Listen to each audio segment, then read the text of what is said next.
Imagine a king so rotten with disease that even his courtiers gagged when he passed. And yet he blamed his wife for the smell. But here's the shocking part. This isn't just a story of rejection. It's the story of how one woman's grace became the mirror that exposed a tyrant's decay. The year is 1540. Beneath the glittering chandeliers of Hampton Court Palace, music swells, goblets clink, and silk rustles across marble floors. But behind the golden pageantry, something festers, something alive. It seeps from the legs of a king who once ruled like a god, and now rots like a corpse. His name is Henry VIII, and his new bride, Anne of Cleves, has no idea she's walking into a nightmare. Henry was no longer the golden prince who dazzled Europe. He was swollen, infected, and furious at the betrayal of his own body. The stench of his wounds filled the corridors. Servants lit incense wherever he walked, and courtiers, too afraid to breathe, learned to smile through nausea. But Henry's rage needed a target, someone to carry the shame of his decay. And that someone was Anne. Across the sea in the German Duchy of Cleves, a young woman was preparing to become a queen. Anne was raised in discipline and duty. No flirtation, no courtly games. Her world was one of order, music, prayer, and quiet obedience. She had no idea that in England, obedience was a death sentence. The marriage was not born of love. It was strategy. England was isolated, hated by Catholic Europe, and Henry needed allies fast. Anne was his ticket to survival, a Protestant princess from a powerful German house. But to Henry, she was also supposed to be his final chance at desire, and that was the problem. When the artist Hans Holbein painted her portrait, he never imagined his brush would seal her fate. Anne sat for him patiently, unaware that every line, every shadow, was building an illusion too perfect to live up to. Henry saw the painting and became obsessed. He stared for hours, her calm face, her composed eyes. He convinced himself that this woman would heal him, that she would make him feel young again. But here's where it gets worse. The real Anne looked nothing like his fantasy. December 1539. Anne arrives in England. The winds of the Channel bite through her cloak as drums roll on the docks. She's nervous but hopeful. Her hands tremble as she practices her English greetings. Behind her, the flags of two nations snap in the cold air. She does not know the king is already plotting a test. Henry, swollen and paranoid, decides to surprise her in disguise, believing himself a romantic hero. He storms into her chambers, dressed as a common courier, expecting her to faint in delight. Instead, Anne blinks in confusion. She does not recognize him. She does not swoon. Her eyes meet his with polite distance, and in that single frozen moment, the king's pride shatters. He sees not a savior, but an insult. Not beauty, but rejection. Witnesses said his face changed instantly. The color drained, his lips twisted. He turned away, muttering, "I like her not." And from that moment, Anne of Cleves was doomed. By the time the wedding day arrived, the court was already whispering. The feast would look like a celebration, but it was a funeral in disguise, because on that night, the king's bed would become her battlefield. Hook, first 5 seconds. The wedding candles burned low that January night. And while London celebrated the union of a king and his new bride, inside the royal bedchamber, the air was thick with something else: silence, disgust, and failure. What happened behind those heavy velvet curtains would haunt Anne of Cleves for the rest of her life, and it would expose the rotting secret Henry VIII had fought so desperately to hide. The Wedding of Shadows, January 6th, 1540. Westminster Abbey shimmered with light. Gold thread, crimson banners, the echo of choral hymns rolling beneath vaulted stone. To the watching world, this was a day of triumph, the sealing of an alliance that might save England from ruin. But inside the king's heart, something vile twisted. He stood before the altar, glittering in cloth of gold, his swollen legs wrapped in perfumed bandages to mask the stench of infection. The courtiers pretended not to notice the limp, the grimace, the beads of sweat that dripped from his temple despite the winter cold. Beside him stood Anne, graceful, calm, her dark eyes unreadable. Her gown shimmered with silver embroidery. Her expression betrayed no fear. She was stepping into a storm, and she did not yet know it. A marriage already dead. That night, Henry approached the bridal chamber like a man walking to his own execution. His courtiers whispered about his mood. He had told them bluntly, "I like her not," but politics demanded the marriage proceed. Anne sat waiting, her hair loosened, candles flickering on the silk canopy above. The scent of rosewater and wax filled the room. Then came the sound of the door, heavy footsteps, a sigh, and the king himself, bloated, sweating, forcing a smile that looked more like a snarl. She rose, bowed deeply, but Henry did not move closer. He sat at the edge of the bed, muttering, inspecting his hands, as though searching for an excuse to leave. Hours passed. Nothing happened. At dawn, servants entered to find the royal sheets untouched. The king declared coldly, "I have not been stirred to perform my husbandly duty." And just like that, Anne's reputation began to die. The whisper campaign. The next morning, the whispers began. Henry told his physicians that his bride was no maid in body, and that she carried an unpleasant odor. A lie. But in the Tudor court, lies were stronger than truth. Courtiers began repeating his words, each time adding new cruelty. "She is coarse. She knows nothing of love. She disgusts the king," Anne could hear them behind her as she walked through the corridors. At feasts, when laughter turned sharp, the same men who had praised her beauty now mocked her accent and her dress. They called her the Flanders mare, a nickname that stuck like poison. Henry's body, Henry's rage, but here's the part they never tell you. Henry wasn't disgusted by Anne. He was disgusted by himself. His body was breaking down. His ulcerated legs oozed constantly. He could barely mount a horse, and the infection had spread so deep that doctors feared it reached the bone. Pain twisted his mind, and opium given to dull that pain clouded his judgment. The man who once danced and hunted with elegance was now trapped inside a cage of flesh and madness. He could not perform, not with Anne, not with anyone, but to admit that was unthinkable. Kings did not fail, so he crafted a new story, that Anne was so repulsive she had bewitched his desire into silence. It wasn't medicine that saved his pride. It was cruelty. The theater of humiliation days turned into weeks. The court became a stage. Henry playing the wronged husband, and the silent scapegoat. He refused to dine with her. He avoided her eyes in public, yet forced her to appear beside him at every ceremony, a living reminder of his own rejection. Servants were ordered to observe her habits, to report if she behaved too freely. Even her private moments, reading, praying, eating, were recorded like evidence in a trial. At night, she lay alone in a cold bedchamber, the silence broken only by the ticking of a jeweled clock and the distant howl of the wind through palace chimneys. Once, she tried to ask Henry what she had done wrong. He simply turned away. "You please me not," he said, no anger, just disgust. Those words were colder than any curse. Behind the scenes, panic spread. Henry's chief minister, Thomas Cromwell, had been the architect of this marriage, the man who promised that Anne's union would secure England's Protestant future. Now the king's failure had made him desperate for a scapegoat. Every frown Henry cast, every groan of pain, became Cromwell's death sentence. Courtiers watched the king's shifting moods like vultures. If Anne fell, Cromwell would follow, and so quietly they began to feed Henry's fury. "Your Majesty was deceived," they whispered. "Cromwell misled you. He tricked you into this shame." The infection in Henry's body was spreading, and so was the infection in his mind. The king's public mask.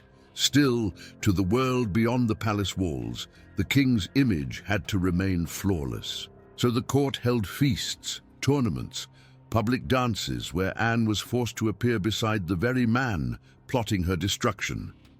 Foreign ambassadors noted her dignity. She smiled, bowed, played her part, but her eyes told another story. Every laugh she gave was rehearsed.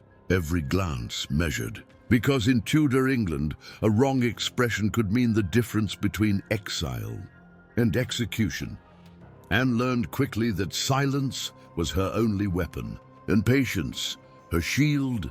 The turning point by spring, Henry's disgust had hardened into obsession. He spoke of annulment. He raved that he'd been tricked by witchcraft.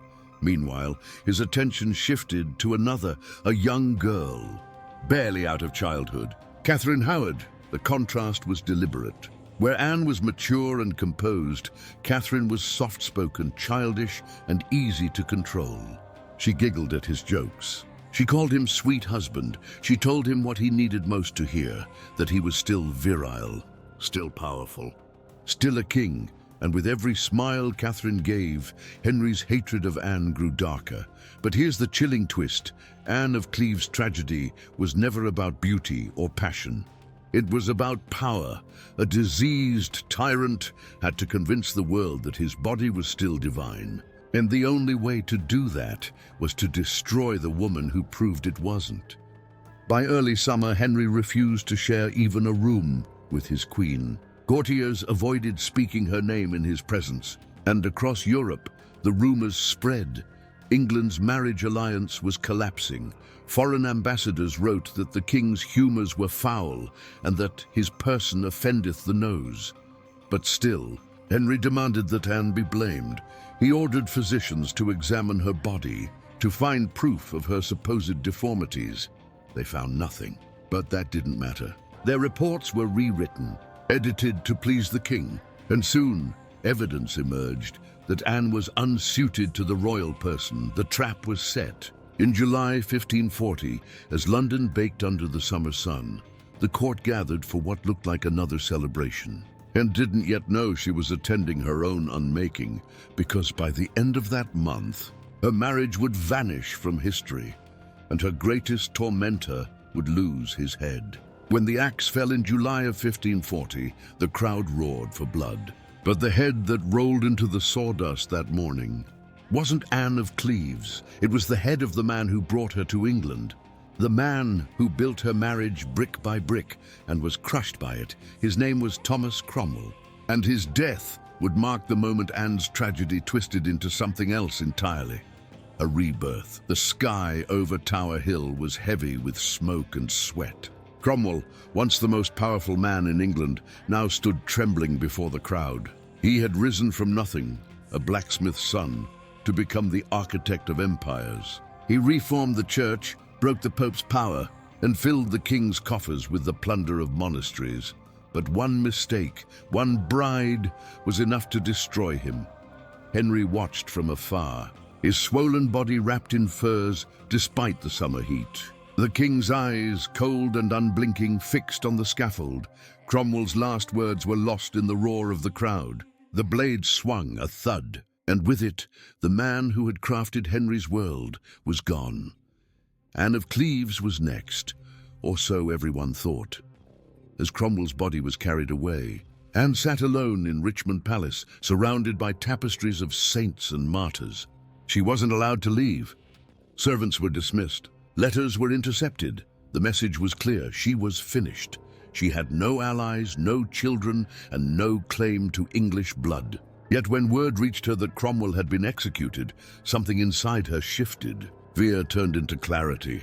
She realized what every queen before her had not. You don't survive Henry VIII by fighting him. You survive by surrendering at the right moment.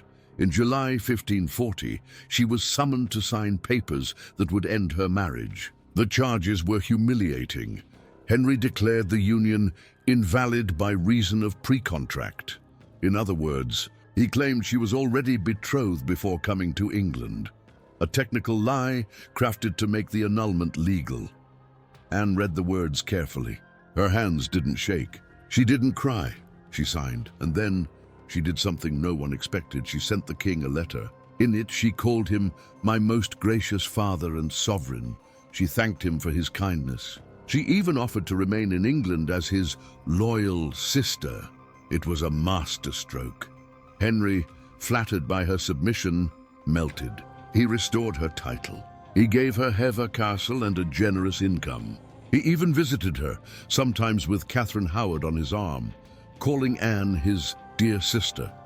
Anne of Cleves had done what 5 queens before and after her could not. She turned survival into an art form. In the months that followed, Anne transformed from prisoner to legend. No longer the humiliated bride, she became a figure of quiet fascination. Foreign ambassadors wrote home in disbelief, "The Lady Anne is held in great esteem by His Majesty. She liveth contented." As though no injury had been done her, she hosted small feasts, hunted with the king's daughters, and sent gifts to court officials. While Henry's new queen, Catherine Howard, basked in fleeting glory and watched from her estate, calm, silent, alive, and she waited, because in Tudor England, the wheel always turned. Only a year later, whispers began again, this time not about Anne, but about Catherine. The young queen's laughter grew reckless, her secret meetings too bold, and before long, her past came clawing back from the shadows, old lovers, hidden letters, damning confessions. Henry's pride shattered again, his grief curdled into rage, and the same courtiers who once called Catherine his rose without thorns now called her whore. In February 1542, Catherine Howard was dragged to the Tower. Her head fell beneath the same blade that had taken Anne Boleyn's life 6 years earlier. And while London trembled in fear, Anne of Cleves quietly raised a cup of wine at Hever Castle. She had outlived another queen. For the rest of Henry's life, Anne played her role to perfection. She called him brother. She sent him gifts every new year. She never criticized him, never reminded him of his cruelty. When she visited court, he treated her with a strange fondness, half guilt, half admiration. He even sat her beside his new wife, Catherine Parr, as if to display his harmony among queens. But beneath the surface, Anne knew the truth. Every smile was a performance, every gesture of kindness, a form of control. Still, she remained untouchable. She had become a ghost in the palace, a woman too harmless to fear, too useful to kill. As Henry's health worsened, Anne retreated further from court.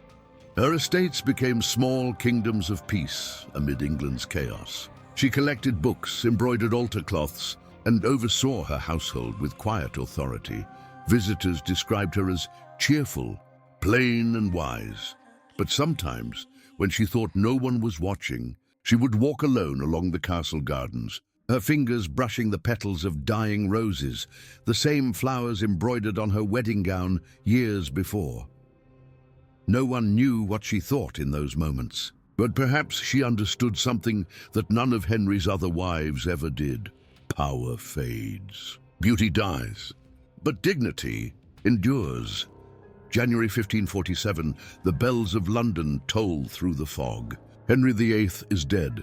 The monster who once ruled with divine fury now lies still, his body so decayed that even his coffin swells and bursts open during transport, a final grotesque reminder of his corruption.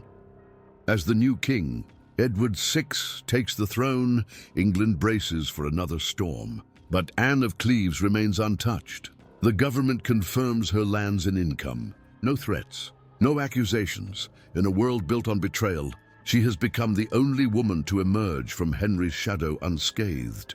History remembers her as the dull wife, the plain woman the king could not bear to touch. But the truth is far sharper. Anne of Cleves was not a failure. She was the only one who understood the rules of Henry's cruel game and lived long enough to see him lose. She outlived Henry. She outlived Catherine Howard.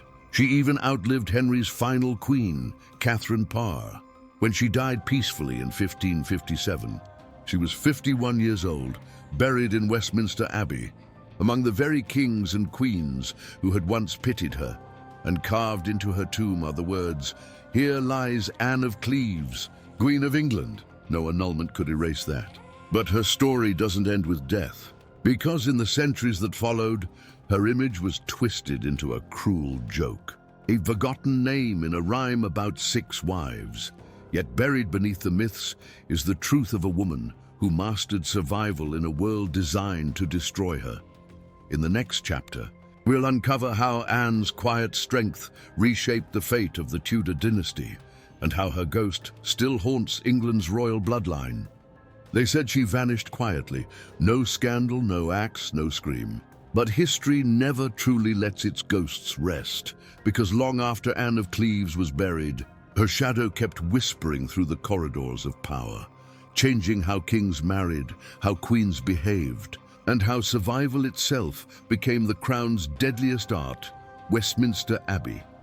Dawn light seeps through stained glass, falling across a modest tomb.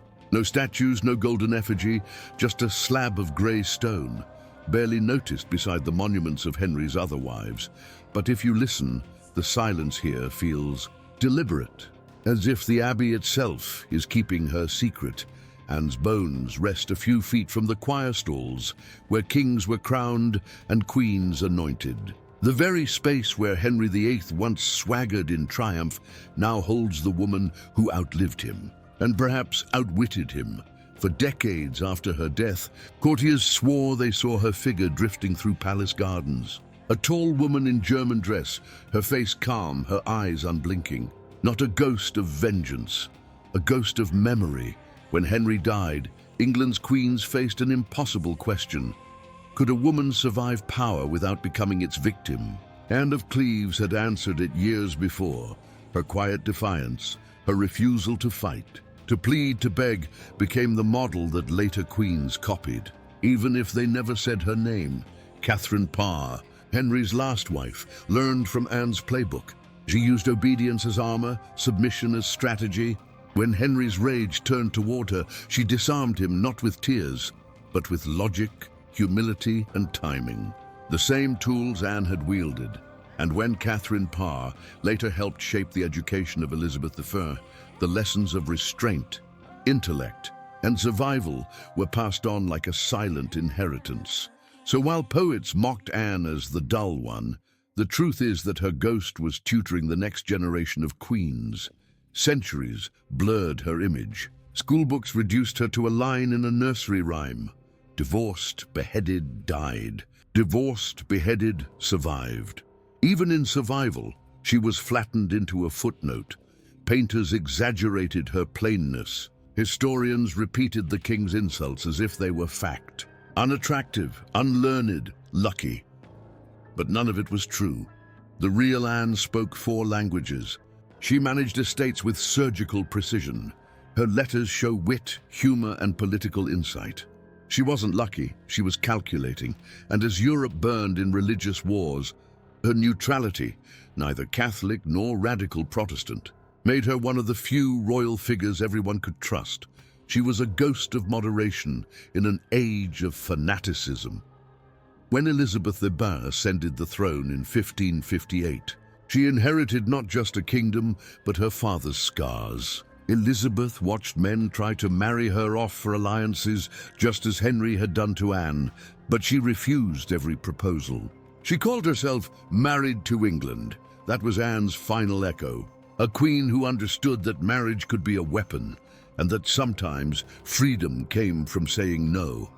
In Elizabeth's court, portraits of Henry's wives hung as warnings. Anne's was rarely displayed, but Elizabeth kept a small miniature of her father's sister in a locked cabinet. Visitors noted that she looked at it sometimes in silence, as if studying the calm face of the only woman who had ever escaped the king unbroken. By the 17th century, the story of Anne of Cleves twisted into theater. Playwrights mocked her accent, turned her marriage into farce, a comic episode between bloodier chapters. But beneath the laughter was unease, because every audience knew the joke was a shield. England had lived through tyranny, fire, and execution. Anne's calm endurance had become something too uncomfortable to celebrate. It reminded them how easily innocence could be weaponized. Still, the ghost lingered. In Holbein's portrait, her eyes seemed to follow you, serene, patient, as if waiting for history to finally understand. Centuries later, historians re-examined the evidence. They discovered the lies in Henry's testimony, the political spin in ambassadorial letters, They saw how Anne's so-called ugliness was a myth, a convenient story for a king who could no longer perform. And slowly, the narrative shifted. Now documentaries speak her name with a different tone, not as a failure, but as the only survivor of the Tudor marriage machine. Even modern psychologists point to her as a study in controlled empathy, someone who read the danger in a man's ego and rewrote her fate without raising her voice. It's said that the most dangerous weapon in a tyrant's court is not rebellion, it's composure. Anne had that, and it terrified Henry more than beauty ever could, but survival comes with a price. To live, Anne had to erase herself. No heirs, no dynasty, no great love story. Just silence. In that sense, her ghost isn't peaceful. It drifts through time, asking a single question: is survival victory or surrender? Because every woman who followed, every queen who smiled through fear, every politician who bowed to stay alive was walking in her footsteps. Her story forces us to see the difference between endurance and freedom, between living and truly living. In Hever Castle, her portrait still hangs in a narrow corridor. Tourists walk past it without stopping. But if you pause long enough, the candlelight in the frame flickers strangely, as though her painted eyes still remember everything. The smell of wax, the echo of a king's footsteps limping toward a bridal bed, the whisper of a woman's voice saying, "I like her not," and then silence. Only the faintest smile remains on her lips. Not of pride, not of fear, but of knowledge. Because Anne of Cleves understood the final rule of Tudor England: kings die, empires rot, but stories survive. So when we speak of Henry's 6 wives, we should remember that one walked away, not with a crown, but with her life, and a legacy that still reshapes how we tell the story of power itself. In the final part, we'll open the last chapter, where myth and memory collide, where Anne's portrait becomes a mirror for us all, a reflection of how truth decays, and how ghosts, when ignored long enough, learn to speak again. In the quiet gallery, centuries after her death, her eyes still follow you. Not painted to please the king, not softened by gossip, but watching, waiting, judging. Hans Holbein's portrait of Anne of Cleves is more than art. It's a confession, a window into the life of a queen who escaped the blade, and the cruelty of history itself. The silent witness Holbein painted her in 1539 before she stepped onto English soil. The pale ivory of her skin, the delicate embroidery of her gown, the calm, almost detached gaze. It was intended to impress Henry VIII. But here's the shocking part. The painting also captured a secret truth: Anne's composure, her intelligence, her steel. Every fold of silk, every shadow on her face speaks of discipline honed under the strictures of her German upbringing. This was a woman trained to survive, and the canvas doesn't lie. When Henry first saw her, he was underwhelmed. The man who had once desired power and beauty above all else now found neither in the living form of his bride. The king's disgust became the engine of her legend. But the portrait, quiet, untouchable, was a silent record of dignity that no annulment, no gossip, no courtly mockery could erase. A legacy written in shadows and survival reshaped the very notion of queenship. She showed that a woman could endure without fighting, could manipulate perception without conspiring, could wield patience as a shield sharper than a sword. Her estates flourished. Her letters circulated among scholars. Her advice reached foreign courts. And while Henry's later queens lived under terror and whim, Anne became the standard of measured survival. Courtiers whispered her name with caution. Diplomats studied her methods. Even kings learned that her calm composure was a weapon Henry had never feared, because it never challenged him outright. The modern reawakening for centuries. She was the plain one, the dull one, a punchline in children's rhymes.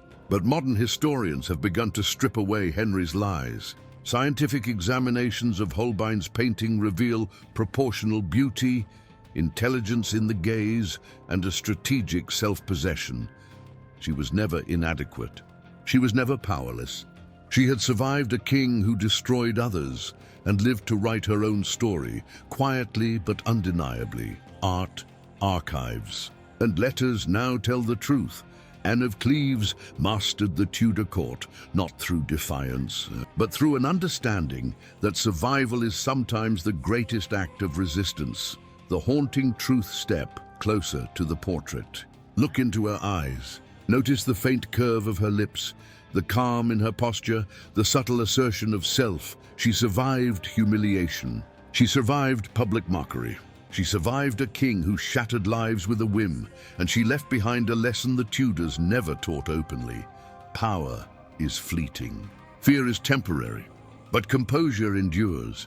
The rooms of Richmond and Havre echo with her presence. The walls still remember her careful movements. And in the quietest moments, when the candlelight flickers, some swear they can hear a voice whisper, "I outlived them all." Closing reflection, Anne of Cleves didn't become queen in the way history expected. She didn't wield power with a crown or a court. But she claimed something far rarer: independence in the shadow of tyranny, dignity in the face of grotesque insult, life in the midst of death-dealing politics. Her story is more than survival. It's a mirror, a reminder that even in the darkest corridors of history, where ambition, cruelty, and decay reign, one calm, quiet mind can endure. So the next time you hear the nursery rhyme, pause. Remember the woman who outlived kings, courtiers, and whispers. The woman whose gaze still challenges history. The woman whose portrait still speaks. Anne of Cleves survived Henry VIII. She survived the court. And she survived history itself. But one question remains. How many other forgotten women of history used the same secret weapon, calm, patience, and cunning, to outlive tyrants? In our next series, we'll uncover the hidden figures history tried to erase. Ghosts of power who never made the textbooks.